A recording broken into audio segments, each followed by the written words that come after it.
Hello, Dota 2 fans, and welcome to another edition of Starladder Season 10. This is day 29 of the Europe and Russia qualifiers.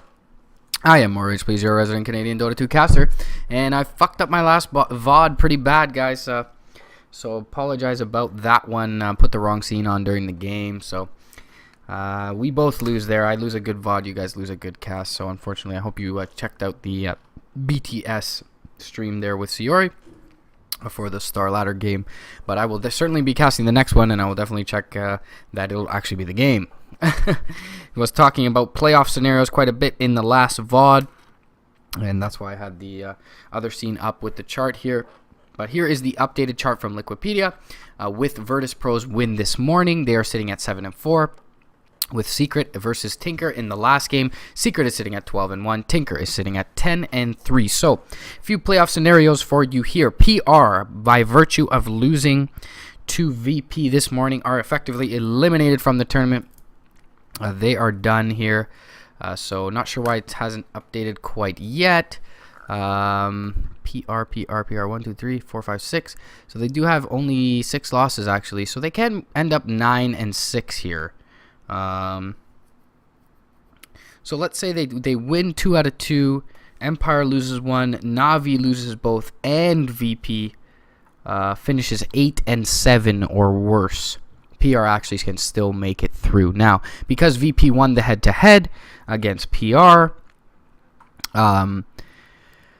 they cannot finish 9-6 or better. So VP must only win one of their last 4 in order for Power Rangers to make it through. So they still do have hope there. Empire must lose at least one game because they also have the head-to-head over PR. Let me just ensure that that's the case. Yes, they do. So PR needs Empire to lose one of their last 2 games. They need Virtus.Pro to lose 3 out of their last 4. And they need to win both their last 2 games against Cleve as well as... Yeah, see, they haven't updated this. The Cleve as well as VP. No, Power Rangers has 7 losses, guys. They're out. End of that story.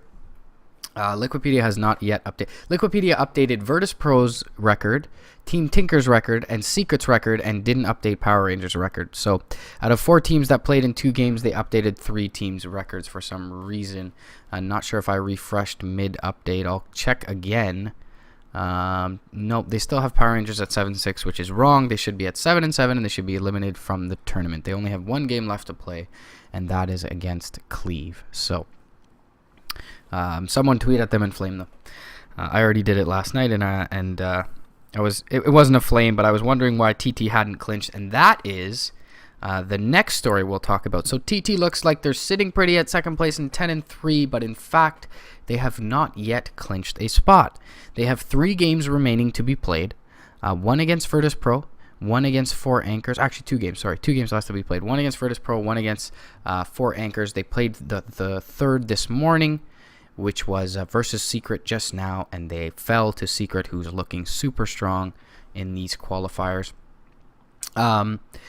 So Tinker needs to win at least 1 game to clinch, and the reason for that is, as you can see, Na'Vi, Alliance, and Virtus.Pro all have the possibility of going 10-5.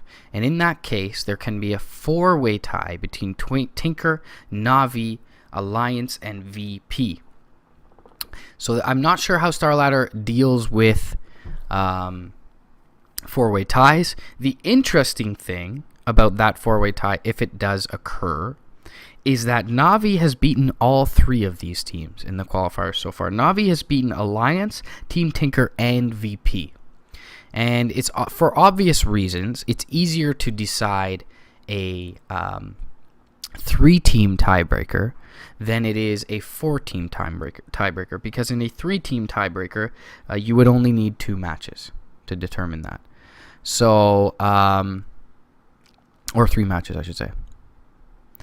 So, it'll be interesting to see if Starladder just lets Na'Vi through for having beaten all 3 of the teams in the 4-way tie. But we will see what ends up happening there. Of course, this is all theory crafting and is all irrelevant if Tinker manages to win either versus VP or versus 4 Anchors. or both for that matter, of course, which both are very possible, of course, as the skill level of Tinker is what it is. So I'll check if one of those games is here. Yeah, 2 hours from now, Tinker faces off against 4 Anchors. So both of their hopes sort of hang in the balance. Of course, Tinker has more ways to make it in. So let's move on to 4 Anchors here.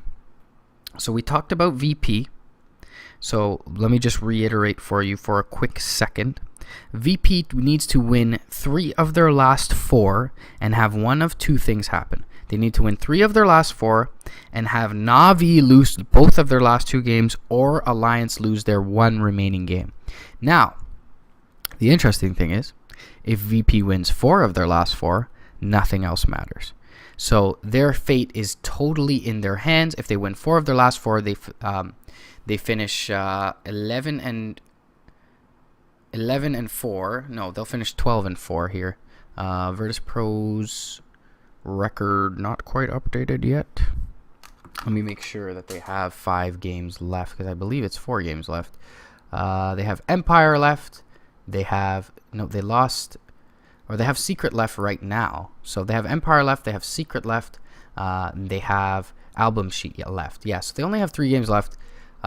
They are 8 and 4. So that game hasn't been updated entirely. It has been updated in the graph that VP won, but neither VP's records or PR's records reflect that. So they will finish 12 and 4 if they win their last 4, and that will put them in for sure. So if they lose one of those games, they still have the possibility to make it in. Guaranteed, still have the possibility to make it in. So VP is sitting in a really good position right now. I'm going to try and update this once again, guys, and see if they update Virtus.Pro's record. Doesn't seem like they have. Neither have they updated Power Rangers' record. So we talked about VP. We talked about 4 Anchors. We talked about Team Tinker. They only need to win the 1 game. Now, PR was eliminated this morning. They had to win their last few games. Yeah, so their record's not updated. They should be sitting at 7 and 7. And in that case, no one with 7 losses can make it through. Of course, as you can see, the highest loss column that can make it through is 6 losses, with both Na'Vi and Alliance with the possibility of going 9 and 6. Na'Vi has 2 games left to be played. Alliance has 1 game left to be played. They can both go 9 and 6. They both have the tiebreaker. Actually, Alliance has the tiebreaker over Cloud9. Cloud9 beat Alliance though. Beat Na'Vi though, I should say. So Alliance has the tiebreaker over Cloud9. Cloud9 beat Alliance. So there is the possibility of a huge tie at 9 and 6 here, with Na'Vi, Alliance, Cloud9, VP, Empire, and 4 Anchors all having the possibility to go 9 and 6. But VP has a chance more than anyone to determine their fate. So that is pretty much in their hands. If Alliance wins here, they're very close to being in. They're pretty much in. They'll finish at 9 and 6. If Empire makes it through at 9 and 6, they actually do not have the tiebreaker, so Alliance will beat them out. If 4 Anchors makes it through, they lost to Alliance as well at 9 and 6. So Alliance beats out Cloud9, Empire, and 4 Anchors at 9 and 6. Do they beat out Virtus.Pro? I believe they do as well.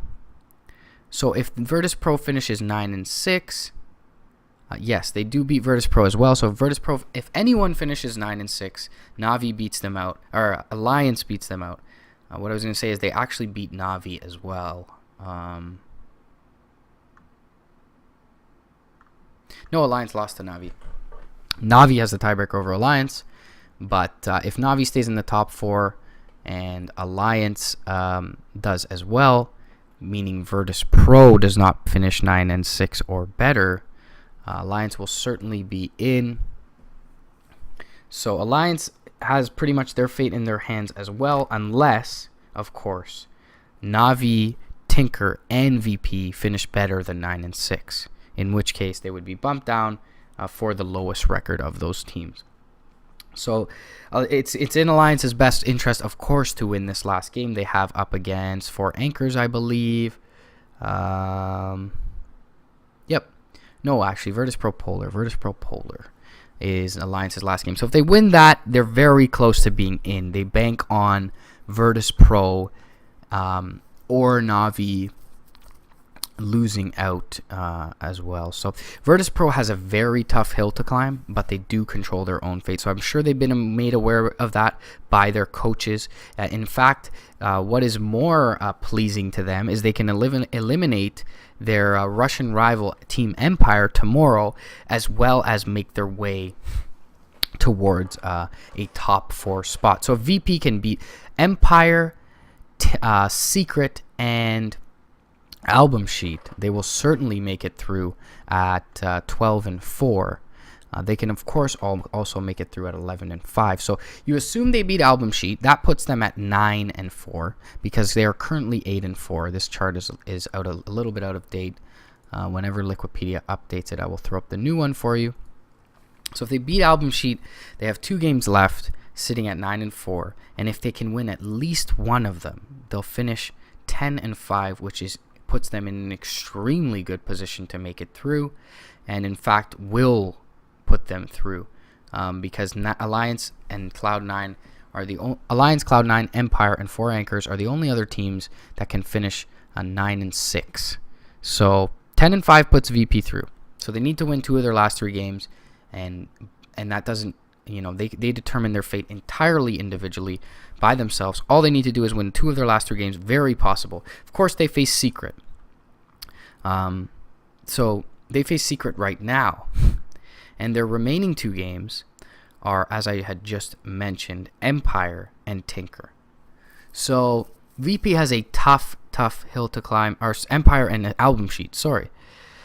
So they have a tough hill to climb there, but all they have to do is come out with a couple wins. That's all they have to do is come out with a couple wins, and VP will make it through. So really good position for the Russian squad here. Actually, Empire has the possibility of making it through as well if VP does not. So if VP finishes with a worse record than Empire, in which case that means they're completely losing out, then VP loses out, to clarify, then Empire can make it through at 9-6. But what they need to happen is they need Na'Vi to finish at 9-6 as well, because Empire beat Na'Vi into head-to-head. So if Na'Vi loses out versus Fnatic and Secret, I want to say Fnatic and Secret, or Fnatic and Tinker. What are Na'Vi's last 2 games? Fnatic and Secret. So if Na'Vi loses both those games, which is certainly possible, most people expect them to beat Fnatic and lose to Secret. So if they end up losing both of them, and Empire wins both their games, and Virtus.Pro loses out from here on in, Empire will make it through. So Empire needs quite a bit to happen there for them, as does 4 Anchors. So both 4 Anchors and Empire are banking on the fact that Virtus.Pro will lose out. And it's certainly possible with the teams remaining that Virtus.Pro has to play. But both of them have to win both of their remaining games once again. So a lot of teams holding their own fate. Virtus.Pro certainly the biggest example of that, because for Virtus.Pro, what other teams do does not matter whatsoever. For Alliance, it does matter only in terms of Na'Vi and VP. So if Na'Vi and VP, either one of them finishes 9-6, Alliance has the tiebreaker and will certainly make it through, and then it will be between Na'Vi and VP. Alliance, the good thing for Alliance is if they win this last game, they finish 10-5, they're pretty much in no matter what. Because they have the tiebreaker over VP. So VP and Na'Vi both have to finish with 11 wins in order to beat out Na'Vi, or in order to beat out Alliance. So in that sense, VP holds their fate in their hands to the highest extent, because VP can make it through on their own. Alliance is second in that sort of weighted list, where Alliance can make it through as long as one of The teams that can go to 10 wins, being Na'Vi and VP, do not finish with 10 wins. Of course, Tinker will finish with minimum 10 wins because they already have that, and probably with at least one more. So Alliance just needs to win, and they need Na'Vi or VP to lose at least one remaining game. So, and then beyond that is 4 Anchors and Empire, as I explained before, who need VP to finish worse than them, as well as winning both of their last 2 games. And Empire needs Na'Vi to lose, and 4 Anchors needs Alliance to lose. And that is because the head-to-heads will put them through in those cases. Alliance's game actually is up against 4 Anchors. So if 4 Anchors does win both their games, they get the fact that Alliance loses. So pretty crazy stuff here in Starladder. You wouldn't think that with only, let's see how many games we have left. 10 games left. 10 games left beyond today. 2 games left today. VP and Secret, Tinker, and 4 Anchors. 2 games left today. 10 games beyond that. 12 games left. There are still 1, 2, 3, 4, 5, 6, 7 teams vying for a spot here. That's including Cloud9, who I haven't spoke about. And the reason I haven't spoke about Cloud9 is because they've already played all of their games.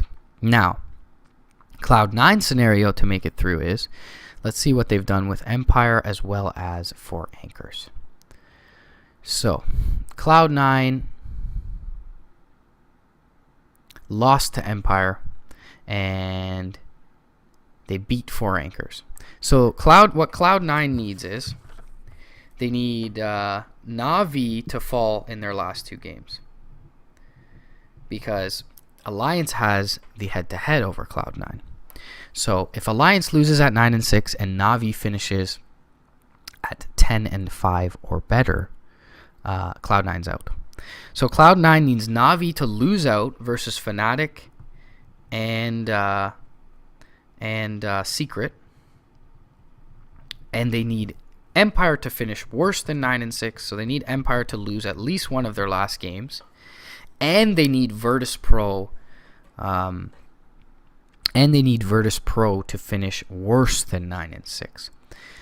And those 2 things there, for you C9 fans such as myself, are they're very disjoint things. And the reason for that is Empire is facing VP. So if they want Empire to lose at least one of their last 2 games, that gives a win to Virtus.Pro. And in that sense, since Virtus.Pro is actually already 8-4, since this is not updated, if Virtus.Pro beats Empire, that helps C9 because C9 loses Empire there, but it also hurts C9 because C9 doesn't have the tiebreaker over Virtus.Pro. They lost to Virtus.Pro. So what they need to happen is they need Empire to beat VP, and they also need Empire to lose their other game versus 4 Anchors. So Cloud9 needs a lot to happen here. They already pretty much screwed themselves out of the tournament. But regardless, guys, that is pretty much your playoff scenario there. So 7 teams still remaining: VP, Alliance, 4 Anchors, Empire, Cloud9, and Na'Vi, and Team Tinker, all still vying for a top 4 spot. With only 12 games left to play, 7 teams are still vying for a top spot. But who knows? With this game right here, this can decide a lot. This can get rid of Cloud9's hope. This can get rid of Empire's hope. A lot of teams' hope can be crushed here. And the reason being is Secret can go 11-3 with... Tinker is playing remaining after this game. So this game has very little playoff implication other than VP's scenario. Secret is already clinched. As I had mentioned before, VP needs this win badly. If they don't get it, they're still well within reach. They really are. So it's not a live and die situation, but this would be a huge mental boost to VP. And I'm sure their coach has expressed to them the importance of this game if they do manage to pull it off. IO going to be banned out first by Virtus.Pro. Of course, they were watching the last game versus Tinker, where Kuroki's Sven, as well as the IO of Big Daddy, absolutely ran amok through the town of Team Tinker there. So We're going to hop right into the draft, guys.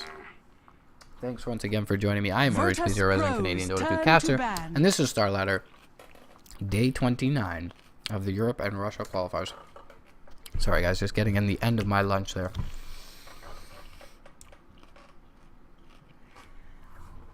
Skyrath Razorband from Team Secret.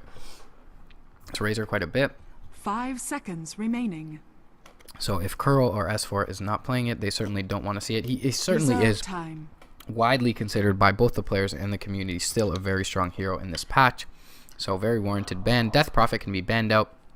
So that's going to be denied from S4 by Virtus.Pro. And S4's Brew is going to be picked up first and foremost from Secret. Both a pick and a deny. God definitely does play this here and there. And a lot of the European scene covets this Brewmaster and his ability in the team fight. Still a very strong hero. Not sure if he saw any buffs in Rekindling Soul. Not that I recall. Of course, the Death Ball meta was nerfed quite heavily with the changes to the tower, as well as the bounties and the glyphs and the armor on the T2s. But I don't think Brewmaster was banned.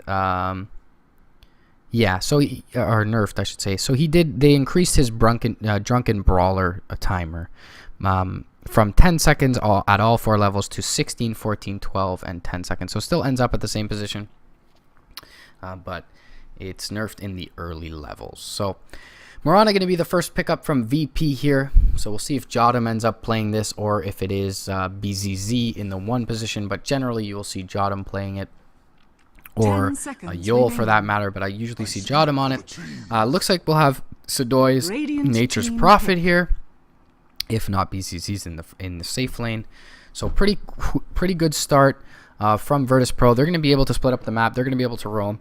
They're going to be able to find pickoffs. But they definitely don't want to fight into the face of Secret with this brew, at least with their current selection of heroes. Earthshaker going to be picked up here. Radiant team ban. From Team Secret. Very stable support, good for anti-push. He can hit the Fisher from positions where he's still pretty safe, and as well he's good against Nature's Prophet when he gets that blink up later on. 10 seconds as well remaining. As hitting him from out of sight at nighttime with that Fisher if they have vision of the NP. So nice 1-2 strength heroes here from Secret. That'll probably be either Big Daddy's.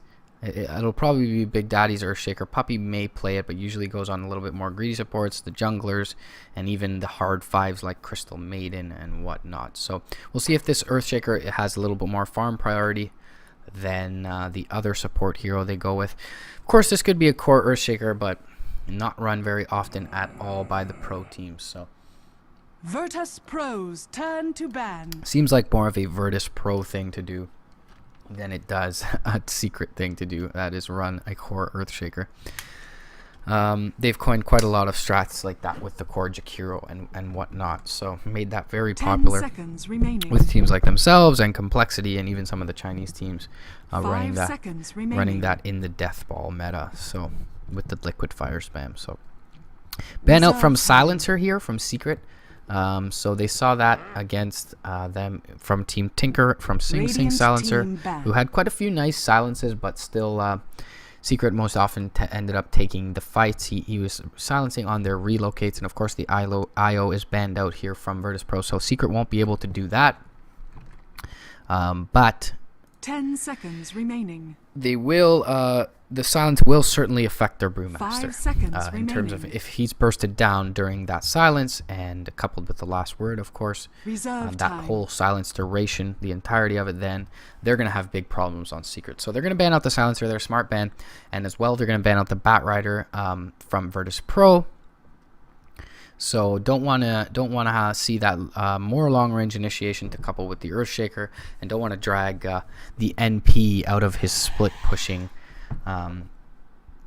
His split pushing nature there. So Batrider, a good ban, definitely a counter, considered a hard counter to Nature's Prophet, as well as Storm and some of the other mobile heroes like Ember Spirit. So I still feel we can go for an Ember Spirit here on the side of Secret. Not sure how comfortable Kuroki is with it, but they could put Simba or Fly in the offlane on the Brew, and S4 in the mid on Ember, but probably won't see that happen here. So Batrider, a good ban coming out of Virtus.Pro. Venge going to be banned out by Team Secret, so adds quite a bit. Very strong, considered to be a very strong hero this patch with the nerf buffs, to swap in the early levels, as well as his bonus damage and minus armor, helping out with the Roche, and certainly Virtus.Pro has a Roche-ready lineup already with that NP, so smart ban from Secret. We'll see what the response is from VP. You can tell how seriously VP is taking this game and how seriously Secret is taking this game as well. They haven't, they've been clinched already for a game. They just rolled over TT, so they're really not taking a backseat. They're really not being too creative or unorthodox with their draft. They're playing these games as if they're in a competitive scene, and I really commend them for that. A lot of teams would take a few games off here and try out some new strats, which is okay as well, but sometimes when you get out of the groove of playing so well and you lose the synergy and you lose the chemistry in your team, it actually ends up hurting you rather than expanding your horizons, so to speak, with new drafts. So I commend them for taking these games seriously. Both teams eating into their reserve time quite a bit before both picks and bans. Viper going to be picked up from VP, as well as the ban out on the Necrolite. And so we'll probably see G in the mid lane on this Viper, with Sadoy on the NP and Jotum, or BZZ on the Mirana. So nice pickup here is the Viper. He's going to dominate the lane mid, try and mitigate the amount of farm that the Brewmaster is about to get, and delay his Blink Dagger timing. Coddle going to be picked up here from Secret. So wondering if Coddle guy is casting this at the moment. He must be happy about it. Either way, you'll certainly see him on Twitter. A lot of people consider this hero not very viable, regardless of his buffs to Blinding Light, as well as Mana Leak with the value point early on, with the buffs to that. So Bane going to be picked up here from VP. So of course, Dota for Dummies, the Nightmare into Arrow combo is very strong, and I do like this pickup for them. With two right clickers, NP and Viper, they'll be able to put a lot of harass into, a lot of damage, I should say, into any Fiend's Grip target. So pretty good pickup here from Bane. I like the ability to take a hero out of the fight with the Nightmare, to grip up someone like the Brewmaster or any other priority target, and so on and so forth. So Keeper of the Light, of course, stronger against NP than he was prior to this patch, and the reason for that is Treants no longer take half magical damage. They take full magical damage now, so he'll be able to clean up the waves from the Nature's Prophet pretty quickly, so I don't mind that pick at all. He'll also be able to keep mana up on this Earthshaker if they do end up staying together and the Earthshaker doesn't roam. And Earthshaker generally, because he's a strength hero, a pretty mana dry hero. He doesn't.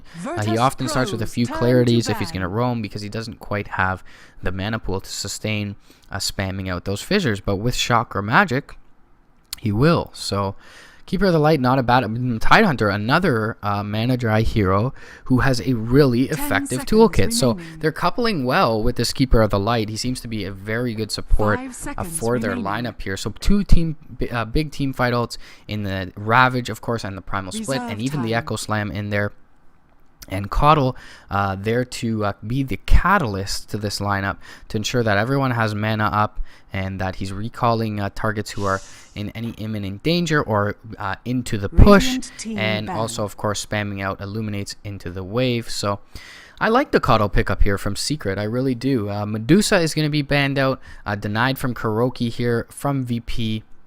A lot of the Russian teams have been running this. A lot of even European teams have been running this, but I haven't seen Secret run too much Medusa. So I feel like Kuroki is more often on active heroes. They're more often playing together, Secret is. They're more often balling up. They're more often at least putting a babysitter with Kuroki and helping him get kills. You know, the heroes like the Svens and the Razors and even Viper to a small extent, but Kuroki is more often on those active heroes than those ricing heroes or farming heroes, as it were. Centaur going to be banned out from VP, so they're actually expecting a 1-position NP here and a 1-position NP or a off lane NP with a safe lane Centaur and the roaming combo of Mirana Bane. So certainly they're not expecting a BZZ Mirana here. They're expecting a Jada Mirana with a Yol Bane and a Sadoy on the NP as well as Chi in the mid lane. So they ban out the Centaur there. We'll see if they were correct in that, or we'll see if they pick up a BZZ hero here. If they pick up a BZZ hero, it doesn't mean they were incorrect about it. It just means that they banned the wrong role per se, because this would still be a core, and they will be right about that. But I'm not sure that Centaur works too well into Virtus.Pro's lineup. A lot of them. A lot of their lineup is sort of geared towards push. They do have a lot of pick-off potential, but what I was going to say is a lot of them scale into the late game. Mirana scales into the late game. Nature's Prophet scales extremely well 6-slotted, as does Viper scales pretty well. And they pick up the LC here, so this is definitely a BZZ LC. I've seen VP run this quite a few times. And so they have a lot of pick-off potential and a lot of scaling here. Certainly more scaling into the late game than Secret does. Of course, they have the Ravage, which scales well, but Coddle and Earthshaker pretty much become useless, aside from the Echo Slam, which is good into Nature's Prophet with his units, but he won't be spawning those up too much in the late game, except for pushing racks. So, and the Primal Split certainly does fall off. So Secret going to look to end this earlier rather than later, no doubt. But Virtus.Pro's draft, at least on paper, is willing to fight early with the Viper Strike as well as the Nightmare Arrow and the as soon as the duel's up. That's a lot of pick-off potential, especially on heroes like the Earthshaker. If you duel up the Earthshaker and they're not willing to commit a Ravage or a Primal Split, there's nothing to disable you there. So the Coddle is a lack of disable here and will help BZZ get a lot of duels if he's able to grab that Earthshaker, and they don't want to commit a Ravage or the Boulder Toss from the Primal Split. And in fact, they'll end up picking up the Anti-Mage for Kuroki. So as soon as I see he doesn't play these farming heroes as much, he's going to play that Anti-Mage. So I love seeing Anti-Mage. I know a lot of people hate Anti-Mage games. I don't mind casting a 60-minute game here. So, like, this is awesome. We'll see Puppy pick up the Coddle, Big Daddy pick up the Earthshaker. Of course, S4 will be in the mid, and Fly in the off lane on the Tide Hunter. So, a lot of role changes for these Fnatic guys. Of course, Big Daddy still playing in his support role, but Fly playing in the off lane now is new for him, and he's been damn good at it. He's been passive and safe about it, but he always ends up transitioning fairly well for what I've seen. So it is a Sadoy, NP, Yol on the Bane, G on the G actually on the mid lane, LC here actually. So Viper will not be in the mid lane, and it looks like BZZ will take that to the safe lane here. He will. So interesting. Jadam, of course, on pretty much what I would say is his signature hero, this Mirana. Jadam plays extremely well on this Mirana from what I've seen. So that's exciting for VP. I really like their draft here. Not sure how much Anti-Mage fits into this. It really does look like a 4 Protect 1 from Secret. It really does. Kuroki doesn't look like he'll be too involved early on. Of course, just like Kuroki when he plays, Anti-Mage has got his hood up. Put your hood up. So not bad from them. He looks pretty good. But unfortunately, they're going to have to play kind of this 4 Protect 1 style here, where Brewmaster's creating space. The Ravage from the Tide Hunter is intimidating the other team and creating space in that sense. The Earthshaker is creating space and delaying push. The Keeper is delaying push. So in that sense, Anti-Mage doesn't fit in terms of fighting, but he fits very well with the other heroes in terms of their ability to create space for him to farm. Keeper is a counter push. Earthshaker is counter push. Brewmaster is space creation. Tide is space creation, just much as a Centaur is space creation. Of course, he doesn't have a low cooldown space creation ability, but his Ravage is certainly one that can couple with the Brewmaster ult and the supports, and they'll find kills for sure. Rotation down from Yol and Jadam. They're going to put a magic push ward here on the small camp, as well as a nice ward here, finding most of the jungle here, as well as giving them some information as to when pulls are going on. So well placed there from Jadam. We'll see if they end up running an aggro. It doesn't seem like they will. Perhaps they will run a duel for now, and Jadam will sit in the mid lane and look to fish for an arrow. So it will be Yol with Sadoy in this off lane here, as well as the safe lane 1v1 matchup of BZZ versus Simba or Tide Hunter. Flies Tide Hunter here. So BZZ should do really well in this lane. They'll rotate in Puppy as well as Big Daddy here to help out the anti-mage here. And it looks like Jodam has not even skilled his arrow yet, but I'll keep an eye on him. Looks like we need a restart from Fly here, guys. So once again, pretty big game here for VP. If they're able to pull this out, of course, Secret is in no matter what. They don't need to win a single game remaining in order to make it through to the LAN finals in Kiev for Starladder. They're sitting at 12-1 right now. So it's awesome for them. And VP could really use this win here. If they get this win, they are sitting at 8-4, I believe. Let me just quickly check that once again. Yeah, so VP's matchup this morning versus PR has still not been registered in the system, but their record seems to reflect it.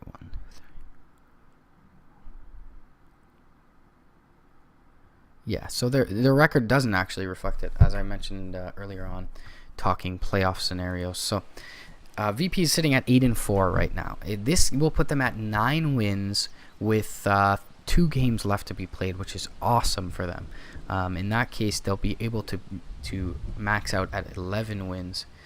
So it's, you know, it's a very important game. It's not the be-all end-all for VP, but if they're able to win this, and I feel like their draft is certainly capable of doing so. I actually have a bet on VP, not because I think they'll win, but because they're an insane value bet here. Sitting at, let's see the odds here. On Dota 2 Lounge, currently we have Secret at 81% to the 19% of VP. So perhaps the 19% are simply those like me who understand the significance of the game here for Virtus.Pro. Boots first on Big Daddy, so he'll be able to put a lot of harass into Sadoy here with his Fishers. He won't have trouble getting up into range for that. Of course, Sadoy did not go Boots first, knowing that the Bane would be supporting him in lane. It's going to be a good matchup mid. Melee on melee. I always like seeing these matchups. LC of G versus the Brewmaster of S4, of course. And Jodam going to roam around here for a bit. Of course, Fly needs... he went Boost first on this Tide, so interesting choice here. Usually does go Boost first on his Doom, which is a lot more understandable, as if you ask me. But, of course, there was Nightmare Arrow on VP for him to worry about. So Boots first, not a terrible choice at all. And we do get a resume here from Fly, so he'll go and grab up a Tango. BZZ will do well in this lane. I feel like G will win this mid lane matchup, but not handily. So we'll take a look at Jodam. He's rotating into the bot lane. Treants are scouting out Puppy as well as Big Daddy and Curl. So we'll see if he fishes for an arrow. Looks like Big Daddy DC'd here, unfortunately. So see what happens with this resume here, guys. Thanks again for joining me. I'm Maurice, please, your resident Canadian Dota 2 caster. And this is Starladder Season 10 EURU Europe and Russia Qualifiers, Day 29. So we've had quite a few pauses today, unfortunately, but hopefully we can get these issues rectified. I don't think it's the servers. I think there's just some internet issues here. So perhaps Jodam can fire an arrow into the retreating Big Daddy and be a scumbag about it and find one. Either way, I don't think they have quite enough to finish him off. Actually, Bane hasn't skilled, so yeah, shitty ISP from Big Daddy. Bane hasn't skilled, so he could get the brain sap here if an arrow is landed, and he is with Jodam over here. So Sadoy gonna give the illusion that he's in lane alone. This is gonna back up S4, although he is under his tower already last hitting, so nothing wrong here. Looking for the arrow is Jodam here. Actually looking for the Nightmare Arrow, it seemed. But Kuroki gonna blink out. So he's built 0-1-0 right now, looking for his level 2. 9-2 in the mid of S4 up against the 7-2 of G. He's skilling 2-1 right now, so the max nuke in the mid lane is pretty much the common build here. There is feedback from Kuroki here, so he will burn a little bit of Sedoy's mana. Looks like Big Daddy and Puppy will look to sit in lane. They will find a Fissure and a small channel of Illuminate onto Yol here, which will drop him just about 150 health, and he'll tangle right back up here. He'll find the Bounty Rune, as S4 found an Invis in the top lane, and Fissure goes out onto Sedoy, as well as the Illuminate, which does hit him, and a right click from Kuroki, but Sedoy will be just fine with 4 tangos in his inventory here. If they got a little bit of a longer channel here, Arrow gonna fly, gonna whiff on Big Daddy from Jotum. If they got a little bit of a longer channel here, it was possible that Kuroki may have wanted to chase with the blink there onto Sedoy, but Nightmare was skilled up now with Yol sitting at level 2. Nice dodge by Sedoy here. Big Daddy gonna take a shorter range arrow off of Puppy there. Valiant, very loyal play from him. Clarity gonna be cancelled by the Fissure from Jotum, and this is what I was talking about with having Chakra magic in your lane. Big Daddy just able to throw out these Fissures as he pleases, as long as the Coddle can get some levels sooner rather than later. We'll take a look at our 1v1 matchups. G 16-3 up against the exact same 16-3 of S4, so they're doing very well. They're pretty much sitting at parity there. Another Fissure thrown out bot lane, but no one looking too unhealthy here. Fly already at level 4, BZZ at about exactly the same, but BZZ of course outlasts, hitting him at this point, sitting at 16-7. Nightmare goes out onto Puppy, Fissure onto Yol here, so no arrow to follow, just a defensive Nightmare there. Of course, BZZ doing well, sitting at 18-8 of the 10-0 in Simba. Of course, this Tidehunter on Fly here is going to do much better in lane with the Anchor Smash Kraken Shell than Doom ever could. Fissure goes out bottom. Did seem to block out Jotum. No rhyme intended, but he skilled Leap and leapt away there. So they did force him to skill Leap, but not a big loss here for Jotum. So he'll grab his arrow soon. Regen picked up by S4 top, and Bounty picked up by Yol once again in the bot lane. So as you can see there, the Treants will get dropped pretty quickly from this Illuminate, so he's a good pick in that sense is Puppy, and another Chakra Magic out onto Big Daddy, and some more Fissure harass, and Illuminate will actually hit both Yol and Sedoy and bring Yol pretty low. He's got the Courier coming in with some more tangos to the lane, simply some more tangos. So there is a smoke here actually on Yol, so we'll see if they look to rotate with that, but it'll be pretty obvious in this try-on-try situation, and we'll see what they're able to do here. Sedoy sitting at 22-7 up against the 7-1 of Kuroki, so they are shutting down this anti-mage in terms of CS pretty damn well. He's got a hatchet, Radiant's top tower is under attack. There is a dive here on Simba top lane from BZZ, but it looks like he uses Viper Strike for that. Sedoy was looking to TP in there, but just not confident enough in his ability to chase him underneath the tower. So not for you. Kuroki getting a couple of last hits here, but Sedoy still doing top tower is under much better than he is. Illuminate going to be charged up, arrow going to fly out, only going to hit a creep, and the Fissure from Big Daddy will ensure that the Illuminate hits on Sedoy there. So nice sync up of abilities there. Bottle does come out to G. He's actually crowing it, it seems. So Primal Split actually committed mid here from S4 onto G, but he's going to have the movement speed from press the attack and be able to get under the tower pretty quickly. Good, move that Courier, G.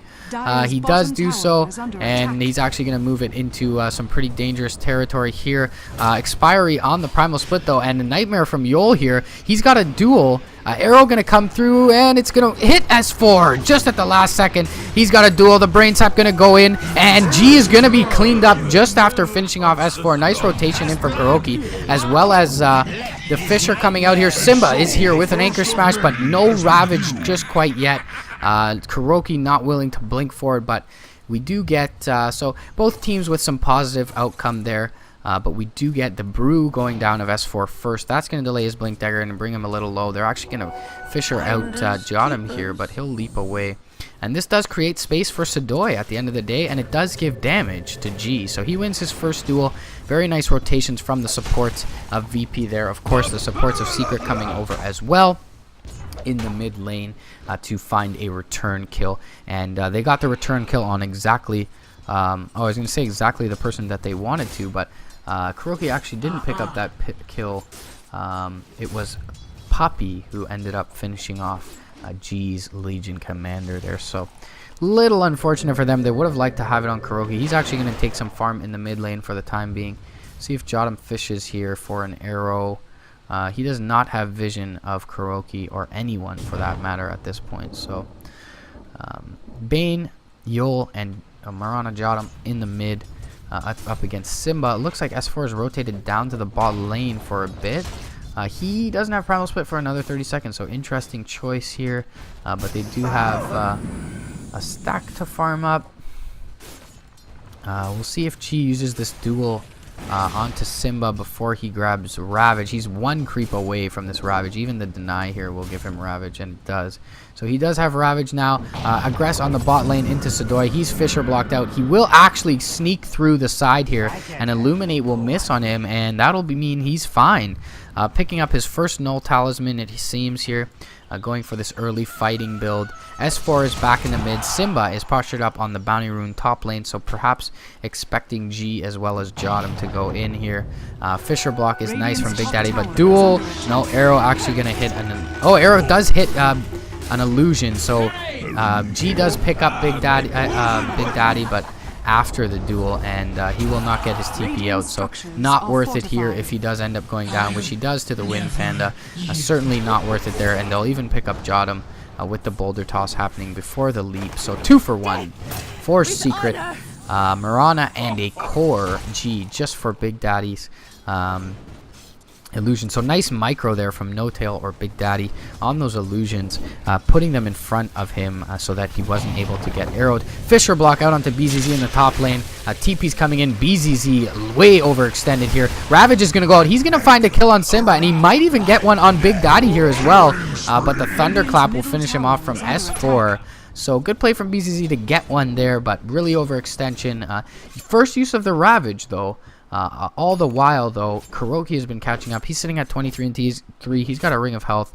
That kill does give, however, S4 his blink, and that will cue the aggression here for Secret, as their lineup scales a little worse into late game, if you ask me. Even if they have the anti-mage, just a little bit worse into the lineup of VP. So they do have ways to deal with this anti-mage with the Nightmare, but obviously that can be promptly removed by his supports. So we'll see what happens here. Nightmare out onto Kuroki. Long range arrow gonna latch on him, and we'll see if they're able to take him down in the stun duration time. Nice Fisher, and they do end up picking him off with a couple right clicks. Jotum even looking to secure it with a leap in Starfall. So nice play there. They do find Kuroki as he was just beginning to catch up, so that's exactly the hero you want to take out if you're VP. G will find a regen rune in the top lane. He's sitting on 1300 gold and his treads, so we'll see if he looks to go into the blink there. Probably will. Clap Fisher, illuminate into BZZ, but he's so damn tanky early on, and Fiend's Grip as well as the arrow and the TP in even from Sadoy to grab some experience there, and VP looking really good early on. They're finding kills, they're trading kills, but they're finding cores very often when they do so, so well played to them. BZZ looking a little low here. He's 700 gold away from this mech. Actually, it is coming out for him, so that would explain why he stays in lane and looks to take this tower. Let's see if he mechs up right away. He does, so he shows his hand here to Secret here, but definitely a good decision to mech up there. We'll see if the tower brings us into the deny range. It will with one more hit. Big Daddy as well as S4 chases them out. Oh, the Primal Split used here, and the Boulder Toss, the range on that thing. Ravage is down for another 18 seconds, but they're going to find Sadoy here. He'll pop off his ult. A nice defensive Nightmare there from Bane, but an Anchor Smash as well as an Illuminate will finish that one off. Arrow going to zone fly backwards. He barely dodges it at the last second, and there is rotations in from G here. He's going to get jumped in on Thunderclap, and he'll get ravaged as well. And nice defensive nightmare here, and G will actually be able to make it out as Big Daddy tried to right-click him. Echo Slam on 2. He's going to get finished up, though, from BZZ. BZZ's going to mech up and look for more. Viper Strike out onto Simba. He's going to try and TP away. He will make it in time. A Thunderclap onto BZZ. Nice press the attack from G to get him out of range. Puppy going to get cleaned up with overwhelming ons, and the duel onto S4, and they're going to finish off S4 as well, but not in time for the bonus damage for G, unfortunately for them. But either way, a 3-for-1 here. I'm pretty sure Sadoy went down there early on. Jodam went down, and Sadoy did. So 3-for-2. Going the way of VP there. Nice fight for them bottom. Unfortunate they don't get the duel, but they do get the bot tower, and Sadoy does get the last hit there. So TPing back in, full health from the fight before. It looks like he'll go into an Orchid with 2 Robe of the Magi and Sage's Mask in his inventory. I like the Orchid pickup here. It's really good against the Anti-Mage. Kuroki was, meanwhile, in the top lane, not involved in that fight at all, and he's caught up really well in CS, sitting at 49 CS with a Ring of Health treads. And he's going to be recalled by Puppy to the bot lane to grab some more farm as well. So, despite winning that engagement, they do give a lot of space to Kuroki here. And that's going to really help out Secret's lineup. So, Puppy will run into the Treant's bottom here, but Sadoy just doesn't have enough to take him out. And we'll definitely back off promptly thereafter. This Illuminate's going to help farm Puppy up quite a bit, and intelligently enough, Sadoy will move his Treants out of the way and at least look to scout something with them. 3 heroes, 4 in the mid for VP as Yul is postured up on the side. He may find Simba here. Simba actually TP's back, so he won't be able to be involved in this defense mid lane. A nice Treant spawn from Sadoy here, going to take out the tree line and allow them to see any rotations in. Illuminate going to come through from Puppy, not going to hit on anyone. Too short range, but it will clear up the wave, and that will stifle the push of VP so far, but they're still looking to go back in here. A Ravage is up in 15, so seems to be up just about in time for most of these engagements here, and Kuroki still farming, but as the wave is a little pushed out too far, he's a little worried about being exposed in this bot lane, and therefore backs off. He's got 1,300 gold, so well on his way to his Battle Fury here. He can buy up the Claymore pretty soon, or the Void Stone if he likes. Bounty Rune picked up by God on the LC. DD Rune is bottom, so if Kuroki is able to find this, he can certainly join the engagement middle. He'll actually look to farm up the jungle. Fisher Illuminate gonna hit on BZZ, but nobody else, and BZZ is really tanky, especially with this mech. Yul is gonna get spotted high ground.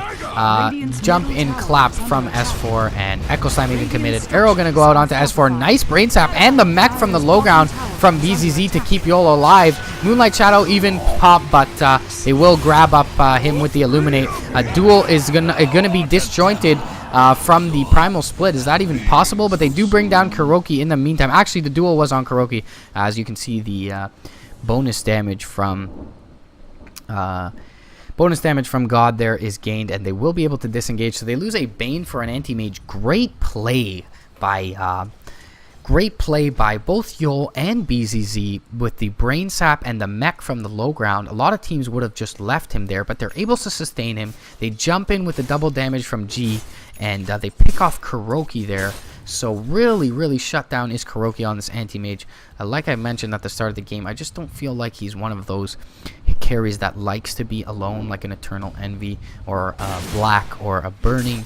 I feel like he's a carry that really likes to be involved with his team, and so far Secret has synergized really well in their short span together. So poured in from Sadoy here. They're going to look for a Roche Will VP. They don't have any minus armor, unfortunately. No medallion on anyone, but they do have the arrow, they do have the Treant, and they do have some pretty good vision here. The Radiant Vision is not going to see this happening. In fact, they can't even see the lanes, so there's really no tip-off to the fact that they're in Roche. A medallion did come out here, so who is this medallion on? It's on Jodam. So good pickup from Jodam, and that'll accelerate their Roshan. And G will pick up the Aegis here on the LC. BZZ will rotate to the top lane to garner off the push.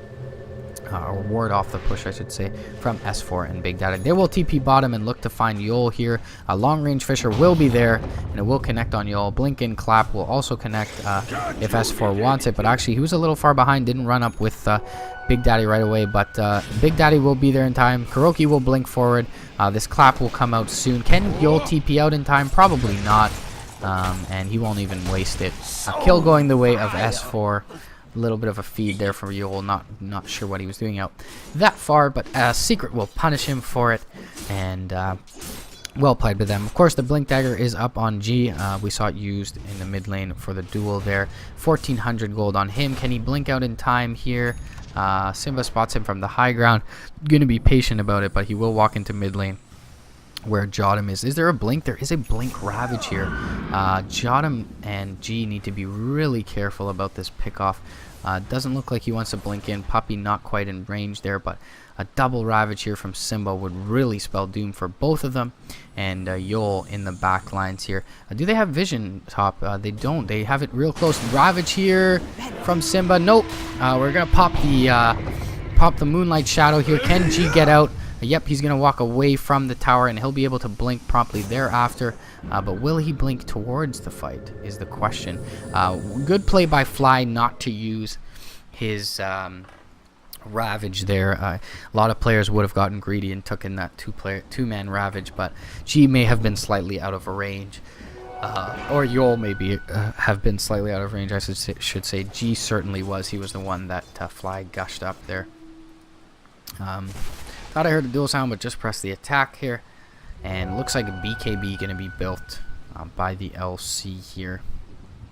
Is a good item in this matchup. A Fisher, Ravage, lot to cancel duels here. And a lot to do damage as well with the Thunderclap from the Brew and his whole toolkit in Primal Split. Of course, Mana Void does go through spell immunity, so... Orchid up though for Sadoy. That's nice for him. Is the Battle Fury out here for Kuroki? Not quite yet. 400 gold, 300 gold away. TP's in from Sadoy though, and immediate Fiend's Grip as well as Orchid, and the Brain Sap will be able to finish off Kuroki here from Yol. Very nice play from them. They find Kuroki, but they've only got 3 in the mid lane, so they have to be careful about this jump in Ravage. Blink is actually down for Fly, unfortunately. They probably could have cleaned up all 3 here mid, even despite the mechanism on BZZ, just because it was a 4v3. Although Kuroki is a lot of their damage. A blink in Primal Split with the Ravage, as well as even an Illuminate on 1 or 2 heroes. Probably would have cleaned it up there for Secret, but they're playing it safe. Unfortunately, that's not really what their draft dictated they would do at this point. And G still has the Aegis, so perhaps that's what they were worried about. This Aegis will be up for another minute and 45 seconds-ish. So we'll look to see if they push mid or top here with this Aegis still up. Kuroki does port bottom, and they now see him in lane. And they will go directly into the tower after seeing that. G will be in the front lines with his Aegis up. He'll dodge and Illuminate here.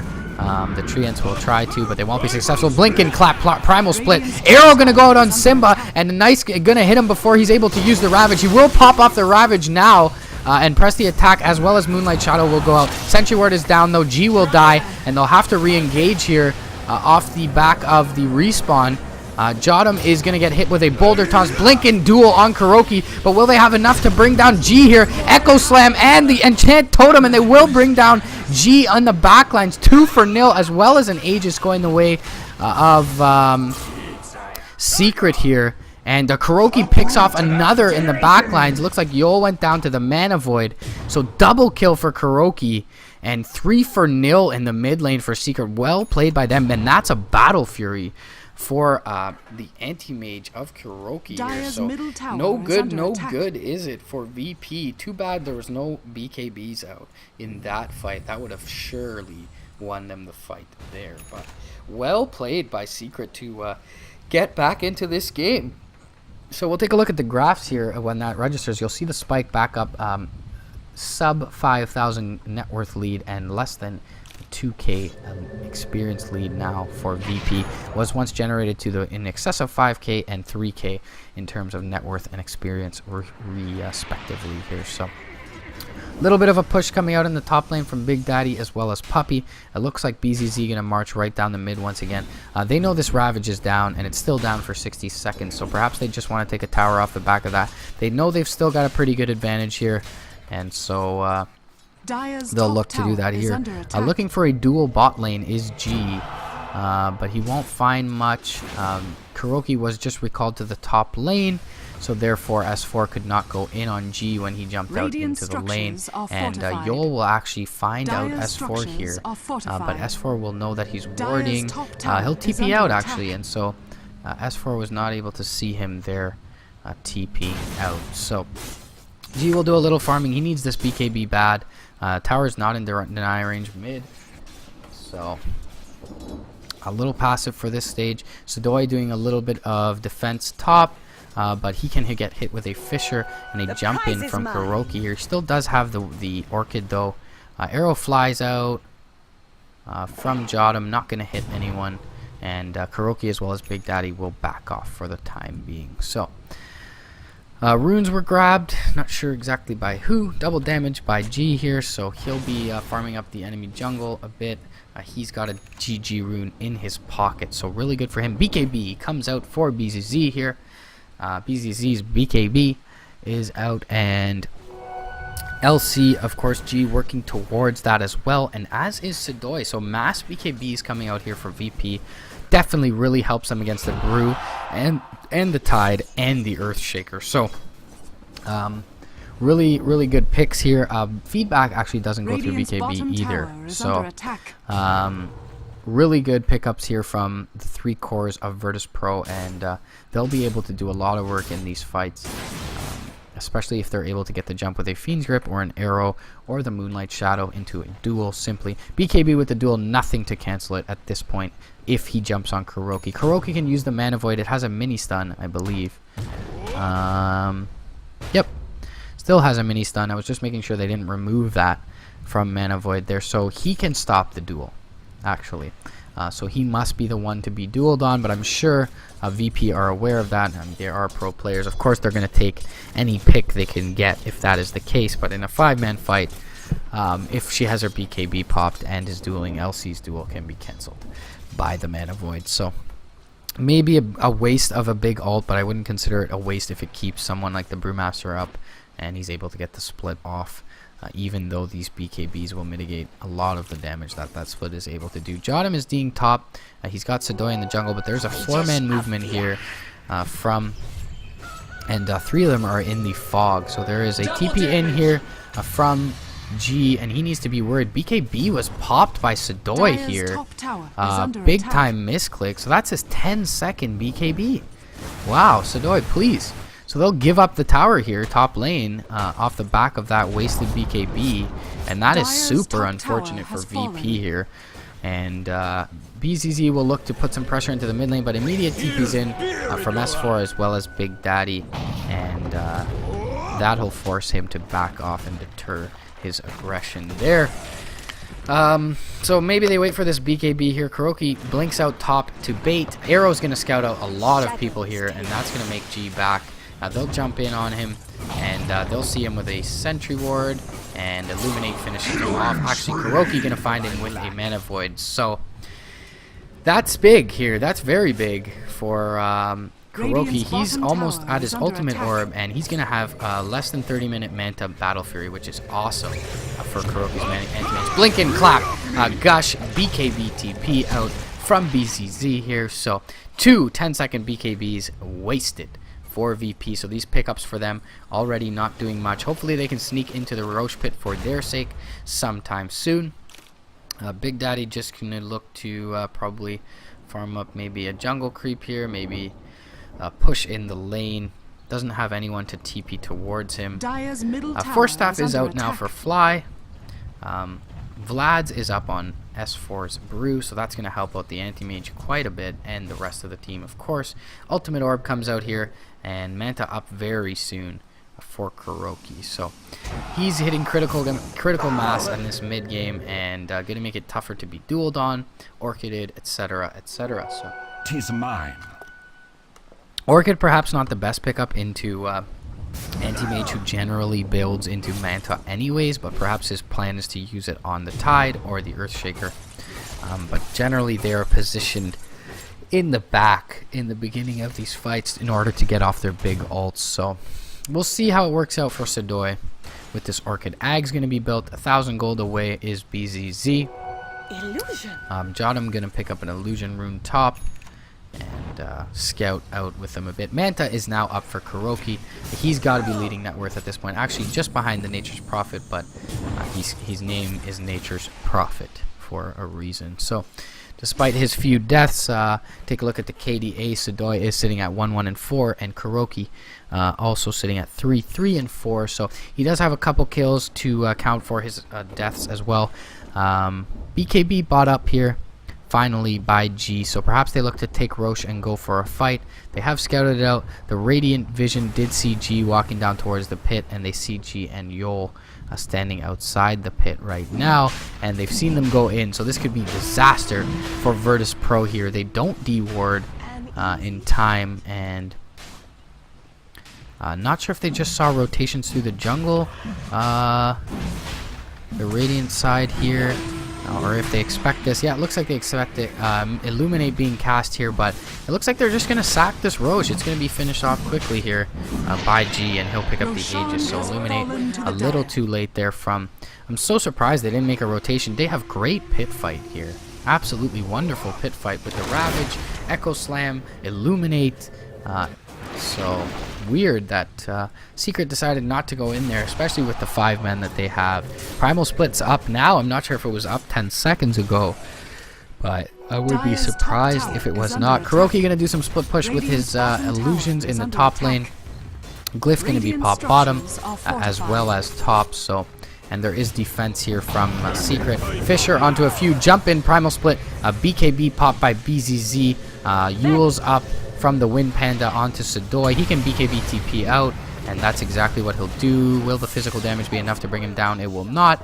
Arrow into the Wind Panda from Jottam, and he'll back out. So another couple BKB charges wasted. However, G does pick off Kuroki in the top lane without the use of his first BKB. So well played by him. They do find the Kuroki here, and they don't lose anyone bot. So despite using their BKB charges, at least they save their lives. Sidoi is at 8 seconds as well. He's used that one fail BKB. So is BZZ, and he's got 3,200 gold. BZZ does have the Ags now, so with the Aegis, perhaps they look to push mid. A solo Ravage used by Simba here onto BZZ, and they will end up cleaning up the Viper as well. So that's definitely going to stall any thought of push from Virtus.Pro here. So BZZ does go down in the mid lane, unfortunately for VP, and did not have his BKB up. So well worth the Ravage at this point, especially if Secret considers playing a little bit more passive and letting Kuroki farm here. He's going to just respawn now. He's got 2k gold on him, so we'll see if he goes into Basher or whatever else he chooses. I'm not sure if Bash works into BKB here, but I think it would be considered a passive and is not blocked by the duel. So BKB once again popped here by a Virtus.Pro member. So they've already lost 4 or 5 now. Pretty big BKB charges. G was looking to reinitiate off the arrow of Jottam there, but it did whiff, and so he won't be able to initiate there. Sidoi gonna TP in bottom as well, and perhaps they look to take this tower, which is pretty unhealthy at this point, but a lot of defense available here for Secret. So we'll see if Sidoi just looks to bait. What's the Radiant Vision like? They don't see the other 3 heroes. Sidoi is serving as a bait at this point. Jump in from G. He'll just use overwhelming odds to zone them out. He didn't even have his BKB up at this point. So, well played by them. 2 level 2 duels were won here, and 1 level 1. That's what makes up the 38 damage there. So, unfortunately, he was not at level 3 duel to get Kuroki there. He will get recalled mid, though. And Simba has a TP as well as the Blink. But Ravage not available for another 30 seconds. He will TP back to base, get his mana up. And it looks like VP will look to take this mid tower as well with their Aegis up. and their BKBs at the ready. Jump in from S4, not going to happen, just a drunken baller out onto BZZ. That'll slow him, but he has a lot of support behind him, and with the Aegis, doesn't look like Secret is too willing to fight into this. So 2 tier 2 towers taken by VP by virtue of having this Aegis, a nice aggressive ward planted here for the Dire side. That gives them pretty good vision. Arrow gonna fly here, it's gonna whiff. Actually, they didn't see this smoke, and the smoke does see BZZ in the mid lane for the Radiant side. So we'll see if S4 jumps on BZZ. He does have a BKB and a mech and an AG, so super tanky at 1900 health with the mechanism and his BKB. So it doesn't look like they're willing to jump on BZZ here. Moonlight Shadow going to be used in the cover of the tree line here. So we'll see if they end up going on Puppey. Easy duel, easy life for G.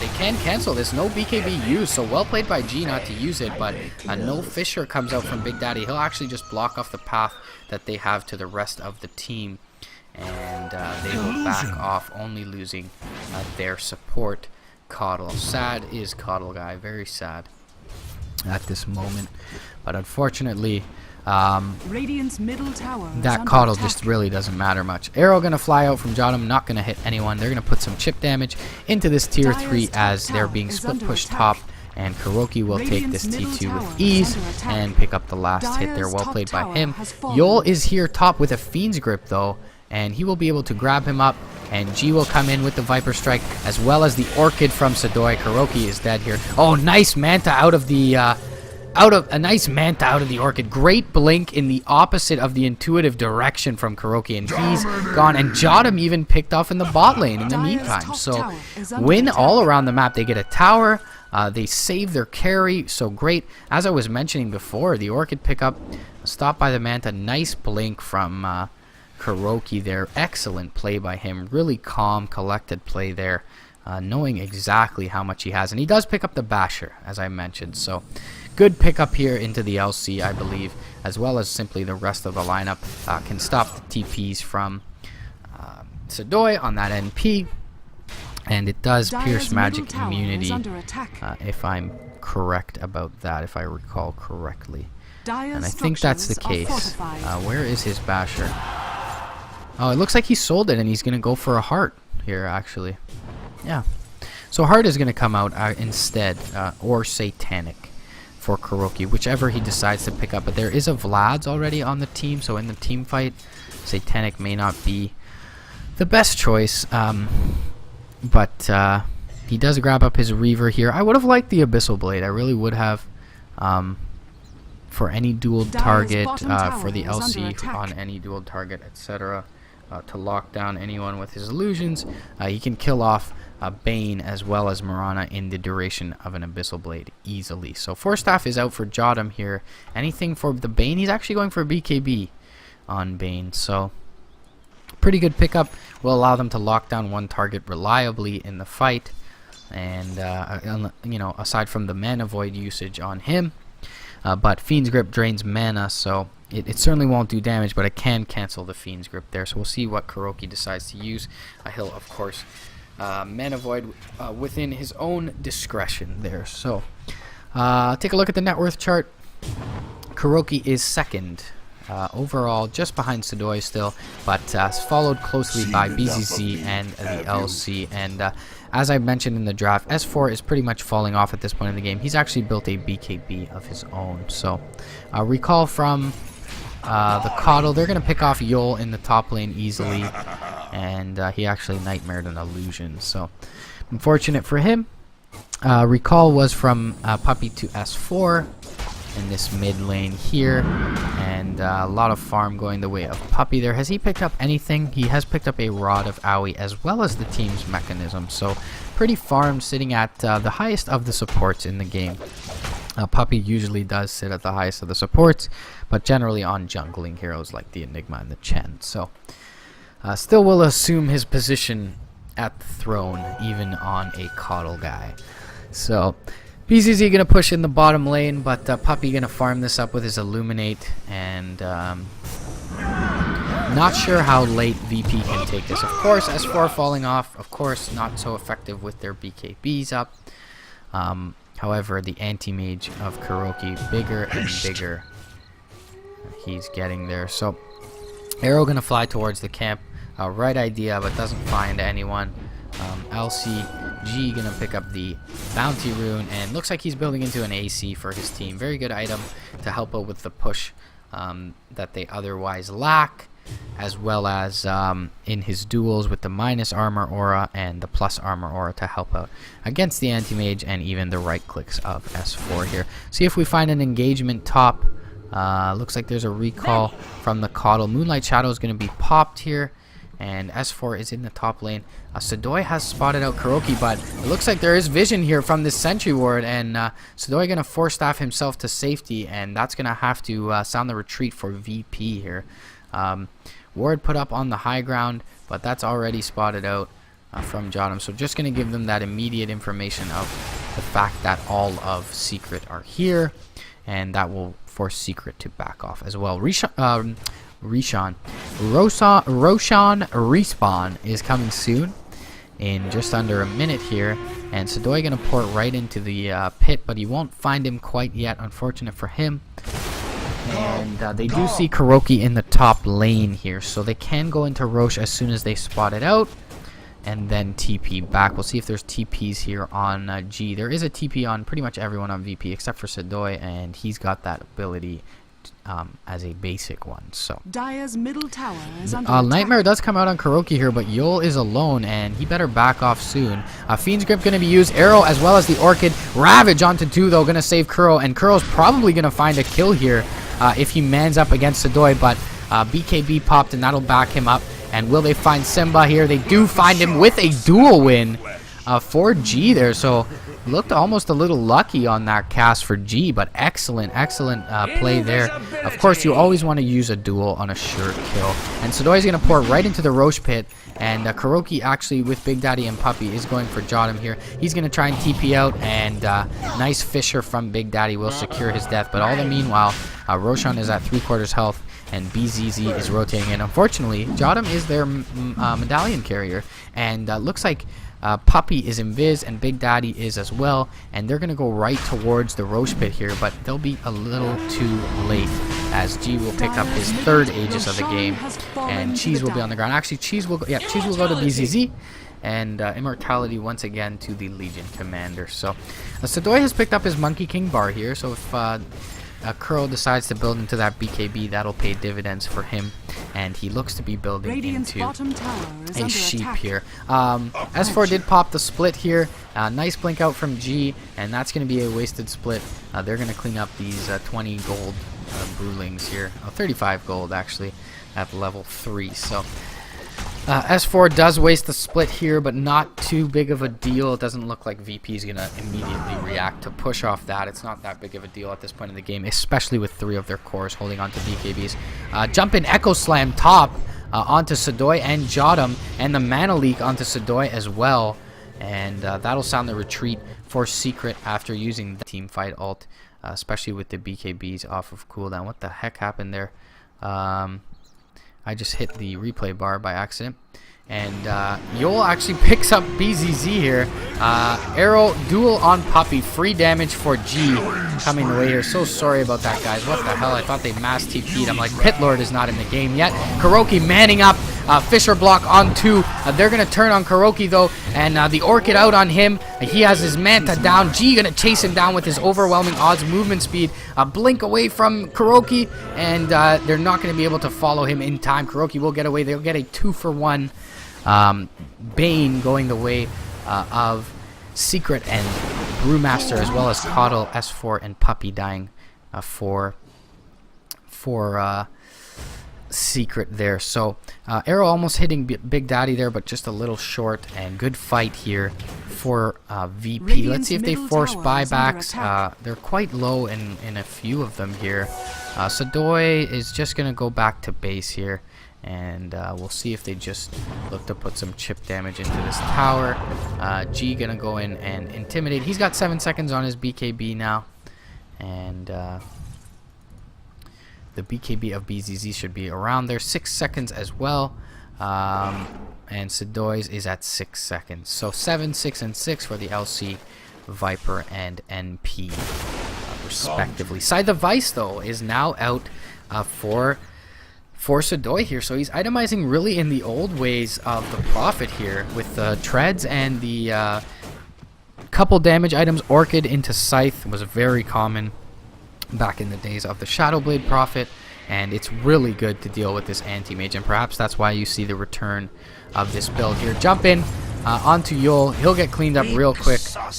Free kill for Kuroki, and Jotum as well as Sadoy need to be careful here. Jotum gonna get spotted out. Hopefully he leap TPs away for his own life's sake here. They won't spot him out. They do throw the Fisher his way, and it doesn't look like he found this here. He's gonna leap out into the lane though, and he's gonna get mana leaked, and he's gonna force staff, and he won't have enough for a TP. Nice blinding light. They're gonna find Jotum here. Very poor play from Jotum in that small last sequence. He's usually really good on this Mirana. I'm not sure what he thought he was gonna get done by staying in lane there. So free kill. Going the way of VP. Free pickups on both supports. A little split push going on from G as well as Sadoy in the bot lane. But Puppy's already back, and he has recall in 12 seconds here. So Sadoy and G will back up. They're going to be split push though, and they need to get back real soon. There's no TP on G here, and no TP on BZZ as well.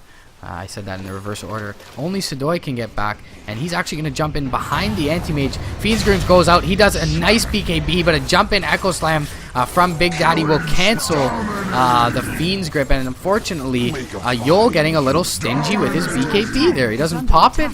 He goes for the Fiend's Grip from the high ground, and he gets popped. And G gonna have to come in from the back lines. He's got his BKB up, however, with a duel, and he can jump in, and he'll blink on Simba, and no use of the BKB. Excellent call by G here, but triple kill goes the way of Kuroki. But the duel is still up here for G. He'll blink out, look to TP away, and he will make it without G having his duel up. So he'll get down Simba, but now the Ravage is still up for their next fight, and Kuroki is getting fatter and fatter with this heart up as well, and as 2,900 gold. So big misplay there from Yul, if you ask me. Actually, he doesn't have the BKB up there, so sorry for flaming you a little early. I saw him build into it a very long time ago, but he died twice in the jungle here. Once by himself, once in the team fight that I skipped back on in the timeline of the game here, guys. So unfortunate for Yul, he doesn't have his BKB there.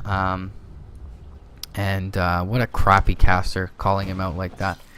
So Kuroki, Big Daddy, nice play to blink in Echo Slam. Kuroki to finish him off, and it looks like he'll man up here. He's got his Abyssal Blade in 1 second, and he will be able to use it through the BKB, but Duel gonna come out here, and he's got BZZ's support, and this will be a kill for G here. And so as you see, the bash does go through the BKB, but it does not cancel the duel, so it seems.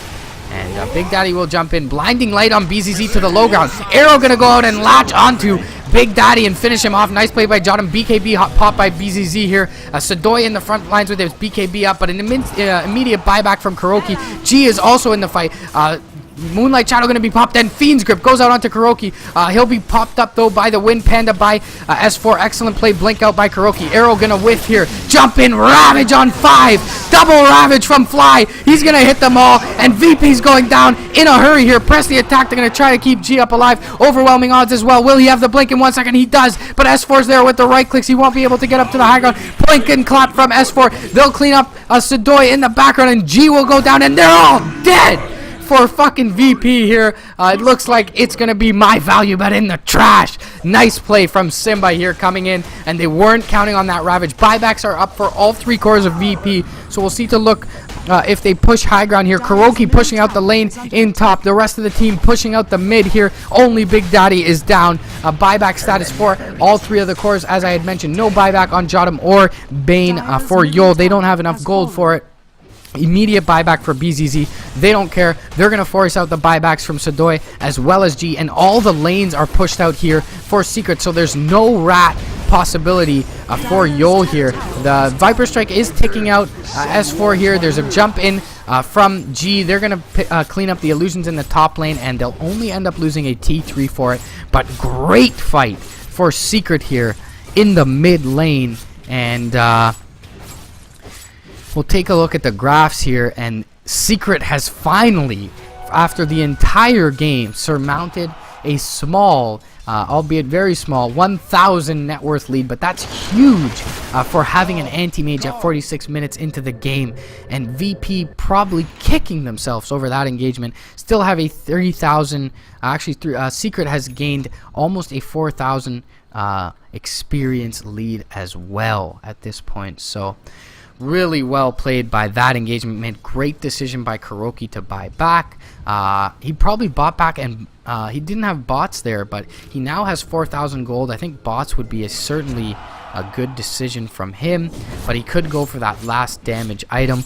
But having the Manta Abyssal, Battle Fury, and the Heart, he's really fat. Sitting at level 25, ahead of the entire lineup of VP here. So as the LC falls off a bit and Sadoi does not have his 6th item, they're going to be hard pressed to deal with this anti-mage. Butterfly is out here, so we'll see if there's an MKB from Kuroki. Butterfly is out for BZZ, so he'll get a little more tanky, a little more effective HP here. Kuroki will push out the top lane.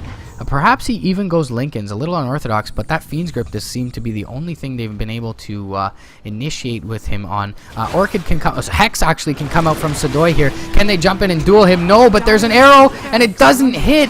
Why, Sadoi? Why would you sprout there? They do get S4, who looks to blink, and actually he'll BKB and split here, but the duel will finish off Simba here, and BZZ will look to put some punishment. Sadoi going down to the Brewlings here, and it's a 1-for-1 so far. Immediate buyback, blink in Ravage from Fly. He's going to catch 2 here. Ravage again on 3 as G's BKB goes down. Echo Slam on 2 from Big Daddy. Can G blink out in time? No, he can't. He will go down as well. And GG's imminent here from VP. The story of the game once again, Fly with a two-man Ravage twice and a 3rd-man Ravage on the 2nd go, and they're just going to throw it here. GG's going to be called real soon from VP.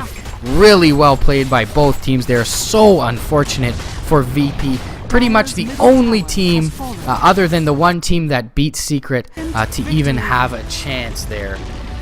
In this entire qualifier. What an exciting game, folks. Thank you for joining me. Finishes in over 50 minutes here. Throwback style Kuroki anti-mage here at 48 minutes.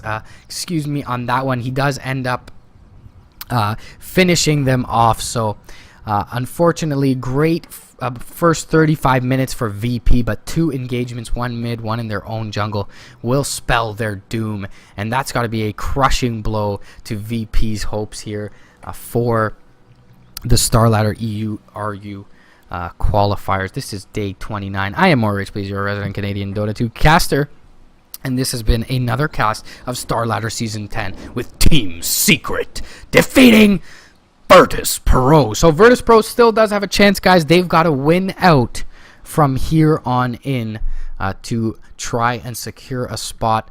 I'll have a little bit of that scenario analysis coming up for you soon. We've actually got 4 anchors up versus Tinker next.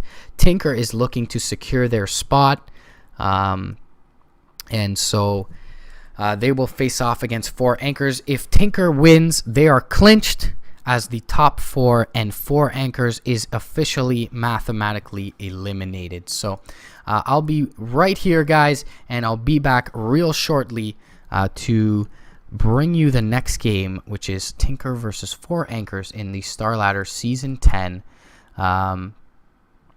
Season 10 at day 29 of the Europe and Russia qualifiers. So going to bring you just to the mid-game screen here, guys. Next game is scheduled for 2:45. It seems. Let me just check that. Yep.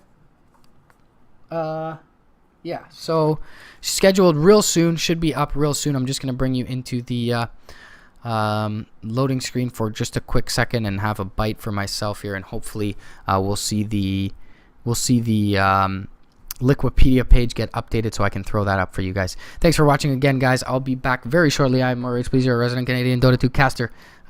Be back in a moment.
Hello, Dota 2 fans, and welcome back to my second match of the day, the third match of the day in Starladder.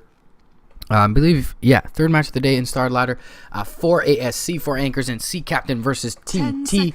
Lot of playoff scenarios to talk with you about after this game. VP going to 8-5 after that last loss to Secret, as well as the win against PR this morning, and Secret at 13-1 now, so still continuing their dominating ways in this qualifier. All you need to know about this game is one team can clinch and one team can be eliminated, and if you've been watching, you know that Team Tinker is available to clinch with a win here. They will clinch a top 4 regardless of whether they're 1 through 4. It doesn't really matter. It may matter in the bracket seeding in the finals, but they will make it through. If 4 ASC loses here, they are mathematically eliminated from the tournament. If they win, there is still a chance for them to get through, and I will speak with you about that post-tournament. We'll talk a little bit of playoff scenarios. I am More Rage, please, your resident Canadian Dota 2 caster, and this is Starladder Season 10 Europe and Russia Qualifiers, Day 29 with 4 anchors and C captain. Darkness!